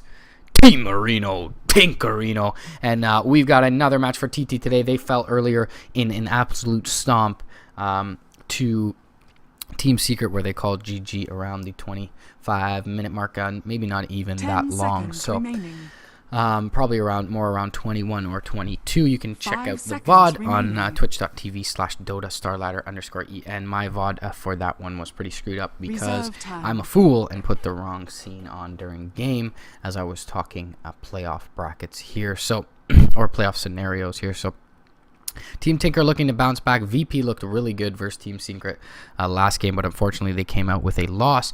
That VOD you should check out at twitch.tv/MRP_Dota, and throw me a follow on Twitch and on Twitter if you can. Thank you so much for the support, guys. I am More Rage, please, your resident Canadian Dota 2 caster, and this again is a match 3 of the day, where we have Void and Brewmaster being banned out from Team Tinker. So they perhaps watched the last game.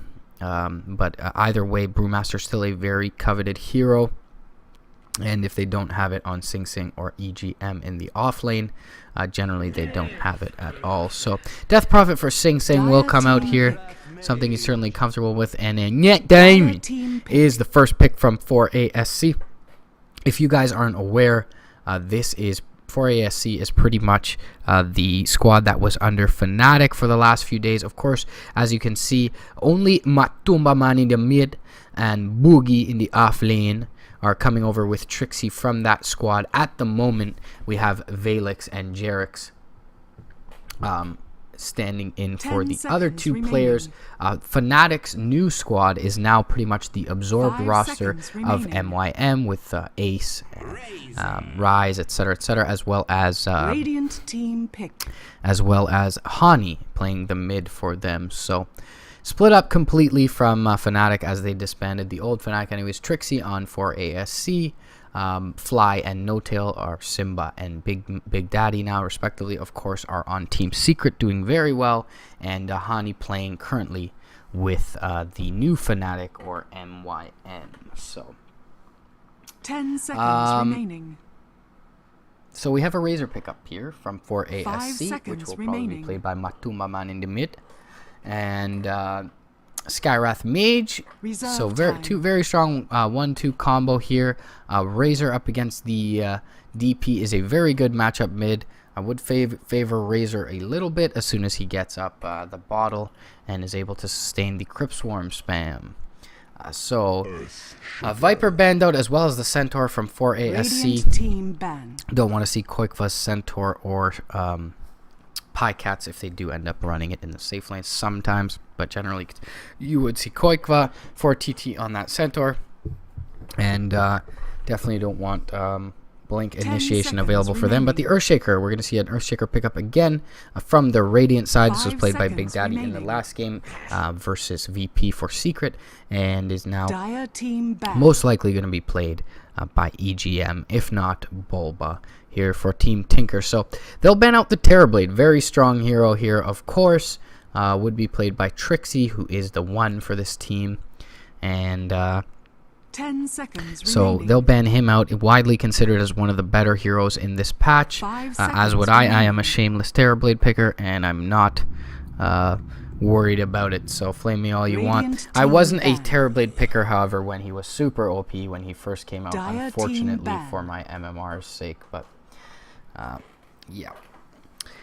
We will see a ban out from the Ember here from TT. So very mobile, very strong hero for Matumba Man if they did pick it up and put Trixie on the Razor there, or even 10 put Trixie on it seconds in the remaining. safe lane. Very mobile hero there. One of my favorites, if not my 5 absolute seconds favorite. So remaining. unfortunate. We won't see an Ember this game.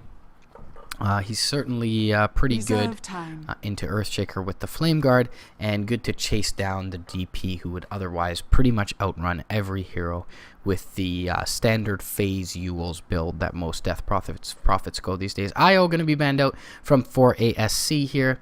Tinker does play it, and EGM plays it very well. So IO is a good ban. They haven't shown their hand anyway in any way so far that they would be playing the IO, but generally you will see 3rd and 4th pick IOs come out. Often we see it from Vici Gaming grabbing up the Wisp Tiny in the 3rd and 4th slot, as well as like Drow Visage. They like to do that a lot. So they usually like to pick a combo together in the 3rd and 4th, and a lot of teams do that. Pick. But they're going to ban out Sing Sing's Puck here, as well as Koikva's Puck if it's the off lane for ASC. And we'll see what they want to do here with their 3rd pick. Not 100% sure.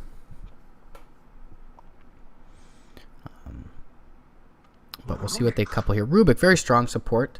Not sure Radiant what Jarex team and pick. Valix are comfortable playing here as the 2 supports for 4ASC, but we will see who ends up playing what. So the 2 supports seem to be out here for 4ASC unless they run a mid or core Skywrath here, but they did ban out the IO, and he's often coupled with that IO is the Skywrath to help him with his regen and therefore spam ability and harass and zoning capabilities. 10 seconds remaining. So we'll probably see both supports here from 4ASC. Already some good stuff 5 to seconds steal remaining. for the Rubik. We saw Misery the other day in yesterday Reserve actually time. in WCA World Cyber Arena 2014. I'll play really well on this Rubik into the Death Prophet. He stole Exorcism a couple of times, as well as just the Crypt Swarm, which is pretty powerful to push out waves, especially at level 4, of course, and usually see the 3041 build from DP and then the 4041. So you often see this Crypt Swarm maxed pretty early, usually by level 9. So, and Rubik is often 6 around the time that a Death Prophet is 9, 10, 11. So certainly good stuff to steal here. Of course, there's the Echo Slam as well as the Fissure, and the Fissure is particularly effective with the Rubik, having it be a 0 cast animation time. I got a little quick thing to deal with, guys. I'm just going to leave you with the draft for about a minute or 2, and I'll be right back. So sorry about this, but be back in a minute or 2. Thanks, guys.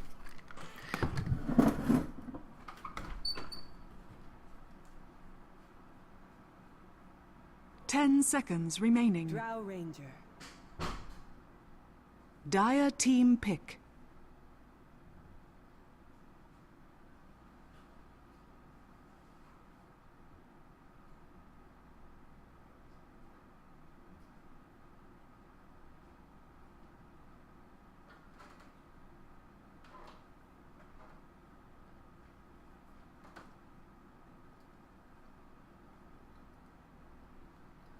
Ten seconds remaining.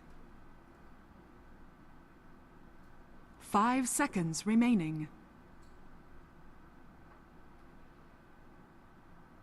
Reserve time. Clockwork. Radiant team pick. Visage. Dire team ban.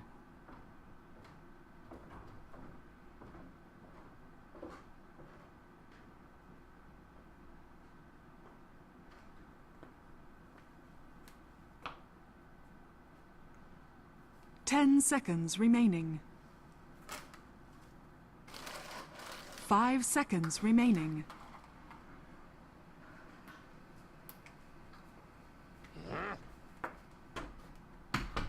Radiant team ban. Sorry about that, guys. So we do see the Drow Visage actually picked up here, reminiscent of Sing Sing's days in C9. Of course, he won't be playing either of those heroes. We'll probably see Pycat on the Drow and EGM on the Visage, if not Bulba. Bulba will probably be playing the Earthshaker. I haven't seen much Bulba Visage in his entire pro career here. So we will see Boogie on the Clockwork for ASC here. They will ban out the Bat Rider. So 5 seconds remaining. nice pick potential for Team Reserve Tinker, going to be time. banned out to bring him backwards into the Dire Exorcism team as pick. well. Perhaps a Stomp from the Visage. Not sure that Bat Rider would have fit extremely well into Team Tinker's lineup, but certainly a capable offlaner nonetheless, and they definitely need an offlaner for sure. So Spectre going to be banned out by Team Tinker here, and looks like they are looking for a 1 position for ASC unless they run Razor in the 1 10 and put seconds somebody else remaining. in the mid. So we'll see what 4ASC picks up here. 5 seconds I could even remaining. see a Huskar, to be completely honest with you. I think it's pretty damn strong. I'm not sure if Huskar was removed from Captain's Mode. He may have been with the buffs to him, but Huskar is good into Drow. Being as he's able to get into her face and disable her marksmanship, and he's also good into DP because 10 he's seconds remaining. can get pretty low and do a lot of work. Of course, he gets magical resistance 5 when he's low, seconds and the remaining. Exorcism does do physical damage, so it's still able to take him out. And they actually end up picking up a Radiant sniper. team So pick. rather than getting in Drow's face, they're going to stay as far away from her as possible. And Sniper's certainly able to pick off the Visage familiars if he gets vision of them as well, and can definitely do a lot of work on a cogged target. So we'll probably see a Trixie Sniper here. If not, it'll be Matuma Man on the Sniper in the middle lane. So with a Trixie Razor here, but we'll see what TT 10 wants to seconds round out their remaining. lineup with. There is still a Tide 5 Hunter in the seconds pool. remaining. That's pretty good for them to couple with the Echo Slam as well as the Exorcism. And they actually pick up the Mirana here. So Mirana mid will be on Sing Sing actually. And we'll have Koikva.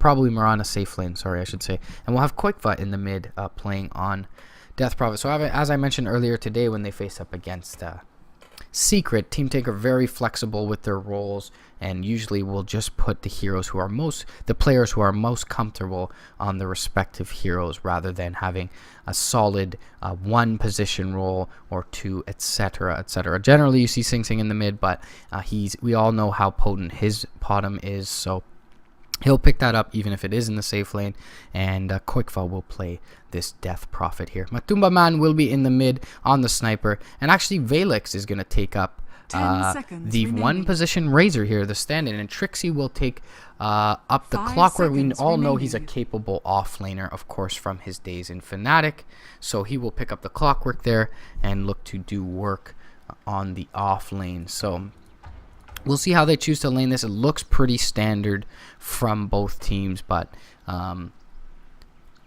the tri-lane from Tinker is not particularly strong. Visage is a very good laner, but I just don't feel like they have enough here. They can certainly take out this Rubik early, but perhaps we'll see an Earthshaker roam towards mid and ensure the win of Koikva there on the Death Prophet over the Sniper, especially Cryptswarm Fisher and a couple right clicks is generally enough to take out a Sniper. So once again, guys, I'm More Please, your resident Canadian Dota 2 caster. This is day 29 of Europe and Russia Starladder Season 10 qualifiers. And we're just having an early game pause. Looks like Bulba's ready here, so everything good to go. And once again, the playoff implications are as follows. Team Tinker wins this game. They clinch a spot in the top 4 and ensure their trip to Kiev for the LAN finals. If 4ASC wins here, Tinker is not guaranteed a spot and has to win their last game in order to guarantee a spot. Can still win through the tiebreakers, but would like to secure a spot. So if 4ASC wins, they still have hopes alive. They need a little bit of help, which I'll talk about after the game when we have some time. And so they need a little bit of help, but they need to win this game. That is for sure. And Tinker is definitely not going to roll over and hand it to them because they would like to win this game to secure a spot in Kiev. Sorry, just minimize there for a quick second, guys. Just want to see if we have a refresh here from Liquipedia. We do. So I'll have a pretty up-to-date chart for you after the game of the standings. And we'll probably only not include this game, which we can just add mentally there. So it looks like we may get a safe lane tri-lane here. We'll introduce both teams. A couple stand-ins for 4ASC here. Not sure if they're going to be permanent players. But Valix playing on the 1 position Razor. Jerix on the 4 Skyrath Mage. We've got Trixie in the off lane playing up his clockwork there. Boogie on the support Rubik. And Matumbaman in the mid, as he always is in his home on the sniper. We've got Sing Sing actually playing up the off lane Marana here. Quickva in the mid on the Death Prophet. And Bulba on the Earthshaker early, so he actually blocked up. He's doing sort of, excuse me, a Pylai die play, blocking the creeps in mid, walking back to base to grab his mana, and going out to lane. EGM on the Visage here in the bot lane, and safe lane carry is Pycat in the 1 position Drow Ranger. So see how these matchups shake up. It looks like a shape up, I should say. It looks like a dual lane for now, but it looks like Boogie was simply